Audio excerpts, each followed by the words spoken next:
मैया सती ने मरते समय क्या कहा मालूम? कि सती मरत हरि सन बन मांगा, जन्म जन्म शिव पद अनुरागा।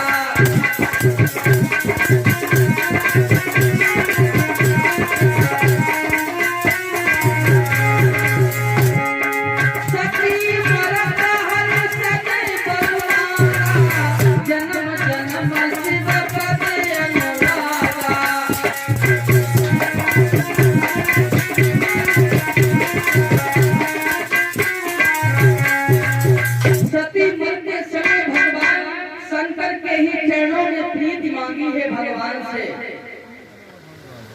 भगवान विष्णु ने कहा ऐसा ही होगा, अब की जन्म में भी भगवान शंकर ही तुम्हारे पति बनेंगे। और भगवान विष्णु कहते हैं कहो सती अब की बार कहाँ जन्म लेना है तुम्हें? क्या किसी दक्ष की ही बेटी बना दूं मैं? सती मैया कहने लगी ना ना ना, दक्ष की बेटी हम थी तभी तो मैंने शरीर को जलाया।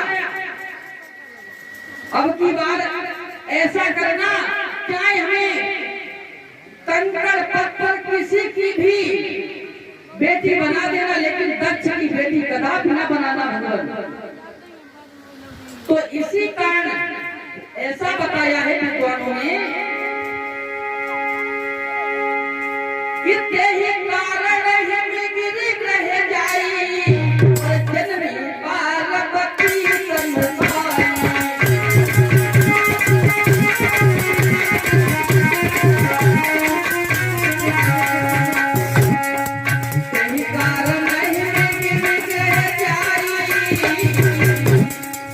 जन्मी पार्वती तन पाई।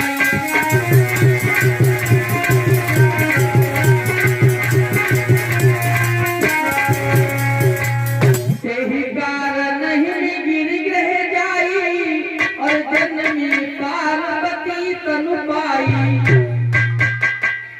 जैसे कंकड़ पत्थर की बेटी बना देना सती मैया ने नाम लिया, तुरंत ही भगवान शंकर ने वैसा ही किया।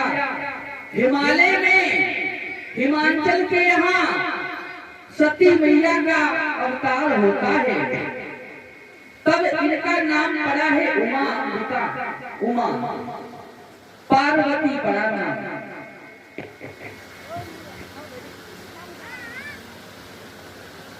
मैया पार्वती कुछ बड़ी होती है। एक दिन भगवान विष्णु की कृपा से देव ऋषि नारद घूमते हुए हिमाचल के नगर में आ जाते हैं। देव ऋषि नारद जब आए हैं और जाकर के पहुंचे हैं महलों में, तो महाराज हिमाचल ने बहुत ही स्वागत किया। आइए प्रभु, बड़े दिनों बाद आए हो, बैठे। आसन डाल दिया, बैठा लिया। और मैया पार्वती कुछ बड़ी हो जाती है और मैया पार्वती को हिमाचल ने बुलाया। देव ऋषि नारद से कहा आप ऐसा करें, इनके भविष्य के बारे में कुछ हमें बताएं, हमारी बेटी के बारे में बताएं, क्या इसके भविष्य में है, इसके अंदर कौन से गुण और अवगुण दोनों के बारे में बताएं। देव ऋषि नारद ने देखा, वो तो समझ गए, उन्हें मालूम था। पहले तो प्रणाम किया और बाद में देव ऋषि नारद कहते हैं राजा हिमाचल से कि जो यही बलई अमर सोई होई, सबल भूमि जीतई नहीं कोई।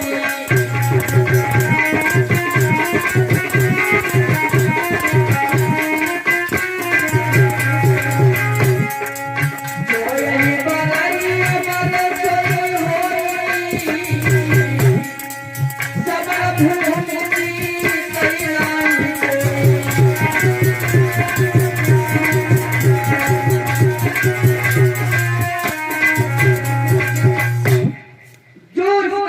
बनेगा वो बहुत ही बलवान, बहुत ही महान होगा। कहा कि इनके अंदर गुण ही गुण है, अब गुण है ही नहीं। हाँ, इनके दूल्हा में अब गुण है। क्या गुण है? तो बताया है देव ऋषि नारद ने। कितने लोग पूज बर पाएगी, कितने लोग पूज कहलाएगी, पर किसी दूत अब दूत जटिल फैसले नहीं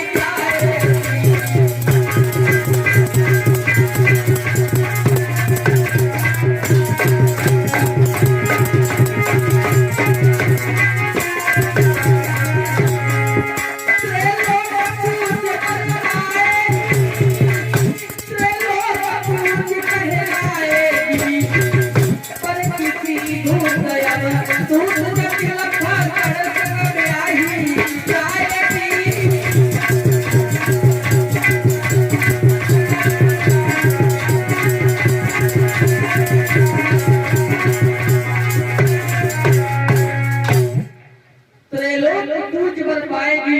इसके दुल्हने में अवगुण क्या है?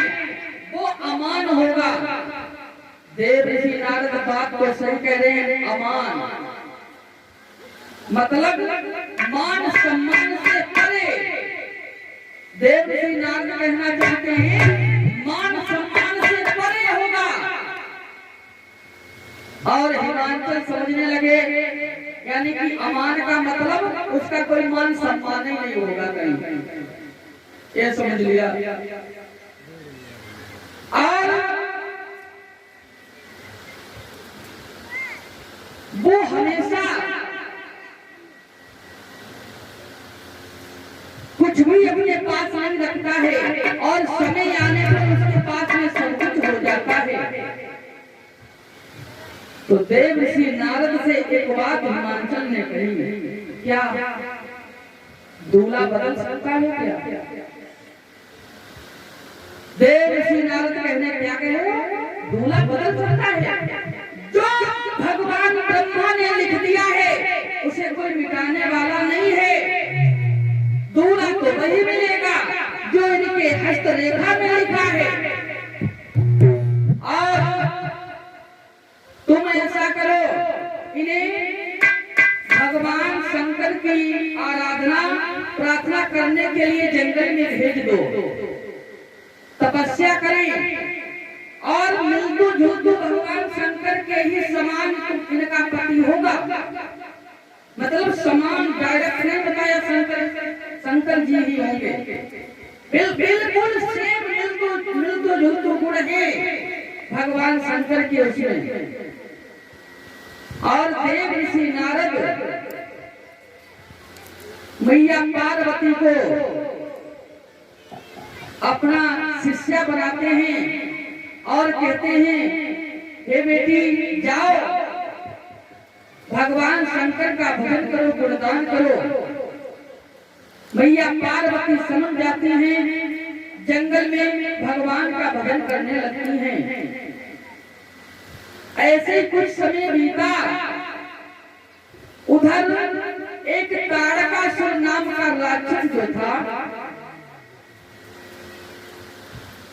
वो बहुत उपद्रव करने लगा। जो भी देवता मिल जाते हैं उन्हें दौड़ा दौड़ा के मारता था। बहुत मारता था देवताओं को, दौड़ा दौड़ा करके मार लगाता था तारकासुर।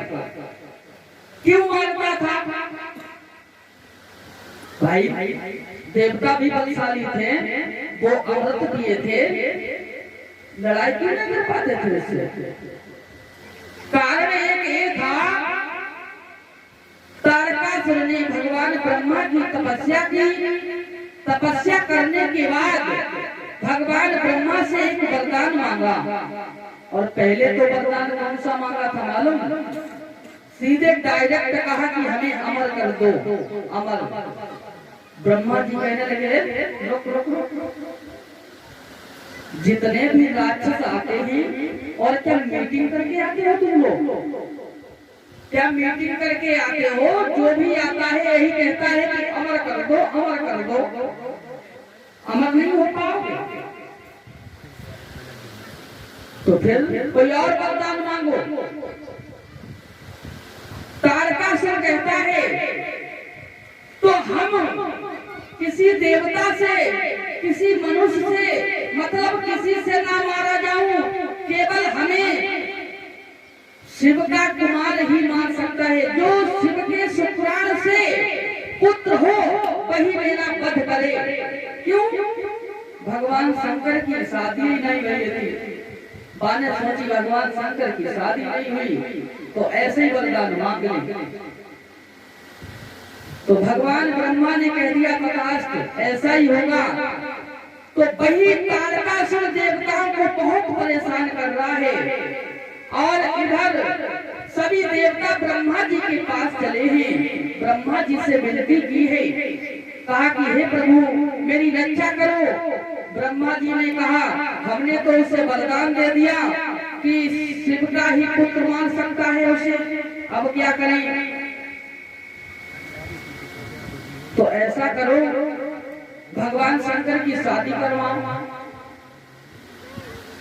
शादी करवाएं।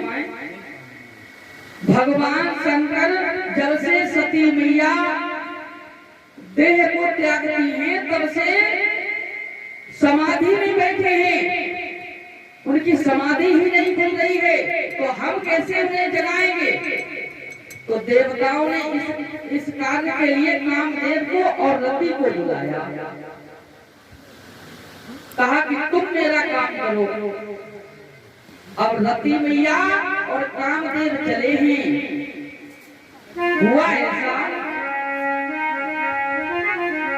कि चली सुहावनी सब तैयारी, राम प्रसान बढ़ावन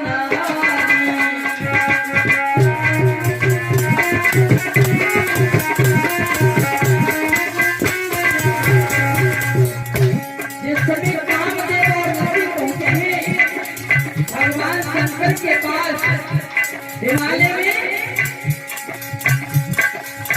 तो कैलाश पर्वत पर उन्होंने बहुत सुंदर हवाएं चला दी। ठंडी ठंडी हवाएं ब्याह बह रही है। अरे चल सुहावन प्रभद बयानी, राम प्रसान बढ़ावन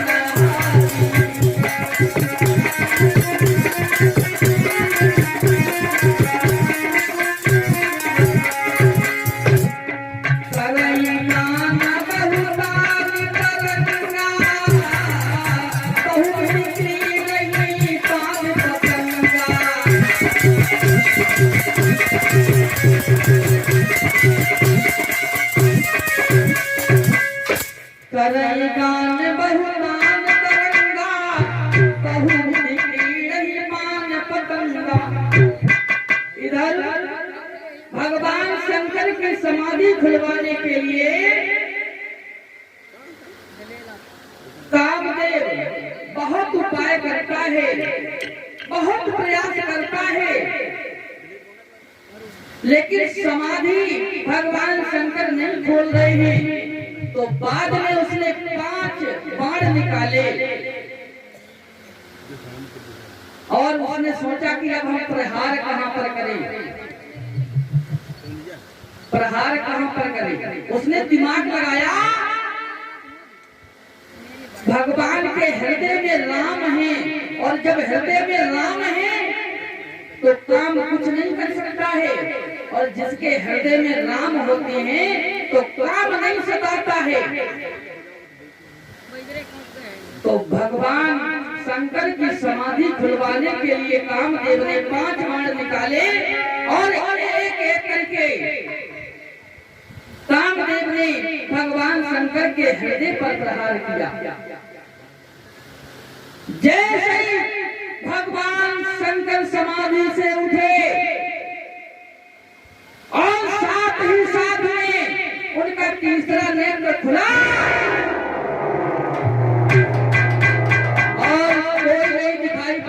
देखा उधर देखा, डायरेक्ट कामदेव दिखाई पड़ गया। कामदेव के ऊपर जैसे दृष्टि पड़ी वैसे कामदेव जल करके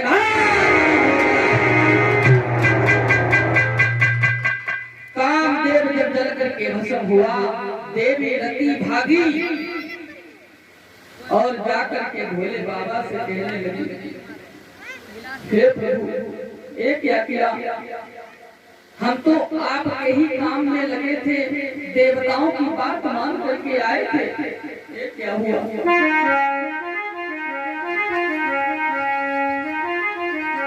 हर देखी पति की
उन्होंने सोचा ये तो हम करना ही नहीं चाहते थे, पता नहीं उन्होंने आंखें बंद की, ये तो होना ही होना था।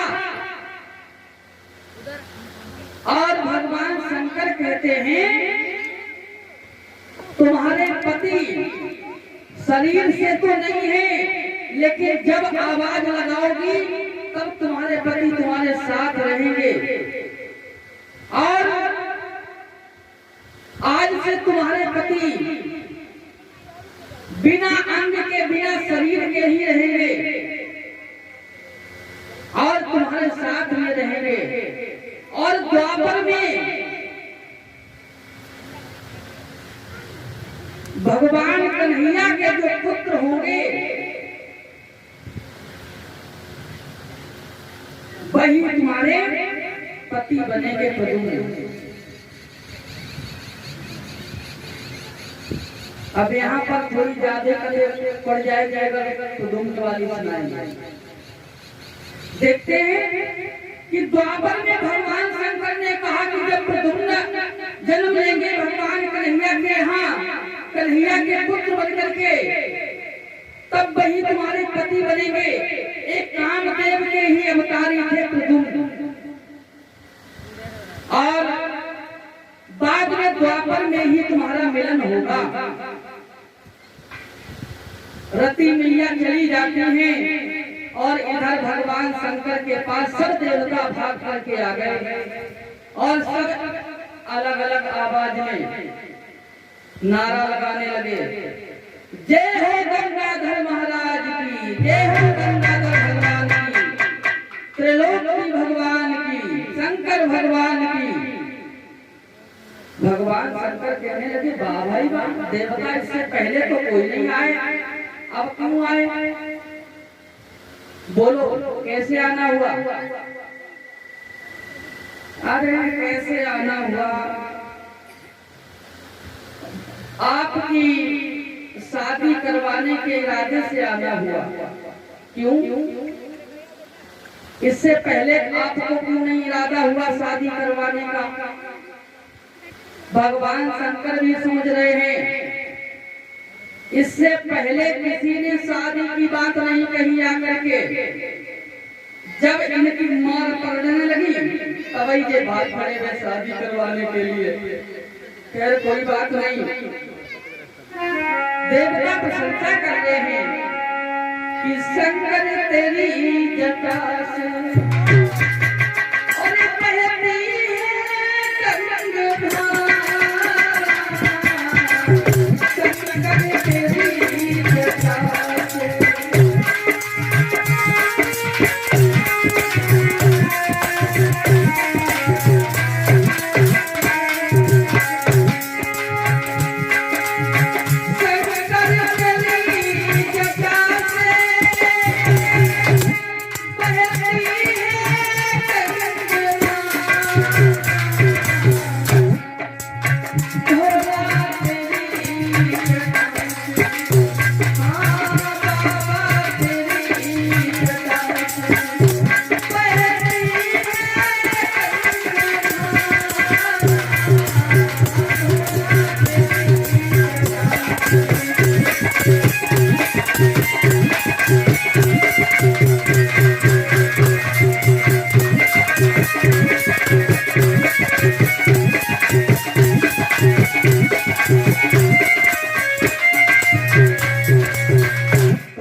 जय हो गंगाधर भगवान की।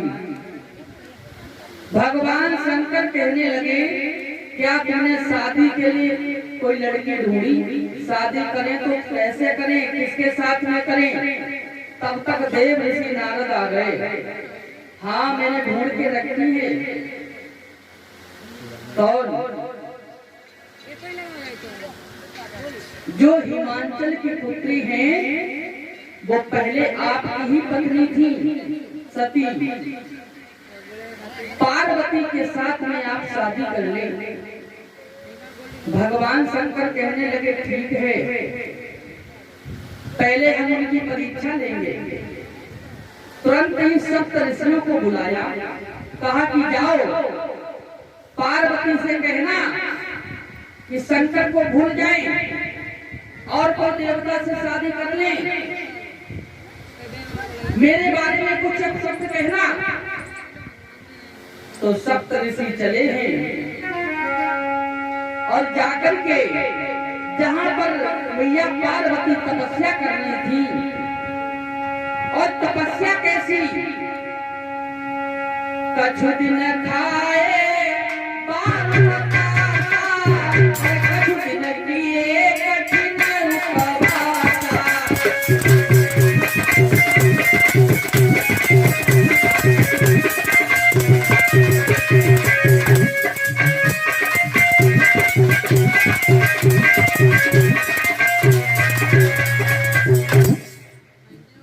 कछु दिन खाए बार बतासा और कछु दिन किए कठिन उपवासा। जब शुरुआत में कही थी थोड़ा जल पी लिया और बाद में भोजन भी त्याग दिया। सप्त ऋषि पहुंचे हैं और जाकर के बोले हैं पार्वती पार्वती। सप्त ऋषियों को मैया पार्वती ने देखा है, प्रणाम किया। हाँ बोलिए महात्मा। तो सप्त ऋषियों ने एक ही जवाब दिया, आप तपस्या कर रही हो तो किस कारण से कर रही हो, क्या बात है बोलो।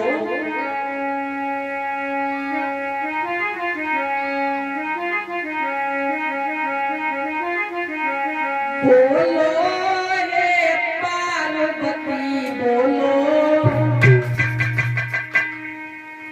क्यों तपना पर तुम करती हो।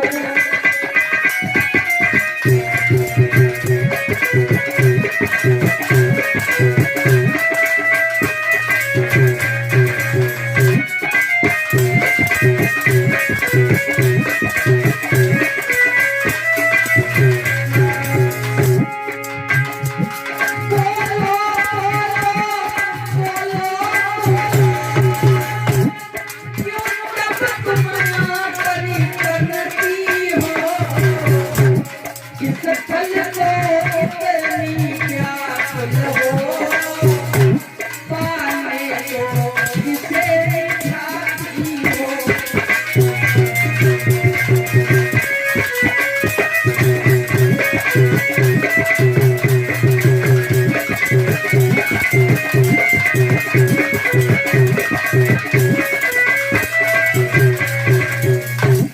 किस फल को इतनी व्याकुल हो पाने को किसे मनाती हो। तो पार्वती कहने लगी हम भगवान शंकर से विवाह करना चाहती हूँ। विवाह? क्या पागल हो गई हो? शंकर जी के साथ में शादी? तुम्हें कोई और देवता नहीं मिला? विष्णु जी से, विष्णु भगवान के साथ में बात कर लो ना। मैया पार्वती कहने लगी आप सही कहते हैं, अगर थोड़ा पहले आप आ जाते तो शायद हमारा विचार बदल जाता, लेकिन अब तो मैं उनके ही प्यार में रम गई हूँ, उनके ही भजन में रम गई हूँ, तो और मुझे कुछ नहीं चाहिए, और कुछ नहीं चाहिए। हम उनकी ही पत्नी बनना चाहती हूँ। बाद में सप्त ऋषि कहते हैं तुम्हें नहीं मालूम है, कामदेव को उसने भस्म कर दिया है। अब किसके कारण किससे विवाह चाहोगी? मत विवाह करो। अरे उसके पास है क्या? कैलाश पर्वत पर ऐसे ही पड़ा रहता है, खुद उसके पास भोजन नहीं, तुझे क्या खिलाएगा? मत करो शादी। जो भगवान शंकर के बारे में सप्त ऋषि बोले, मैया पार्वती कहने लगी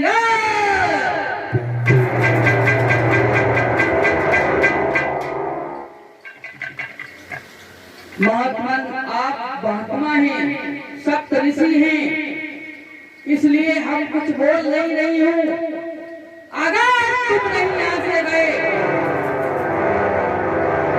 तो मैं स्वयं तुम्हें श्राप दे दूंगी।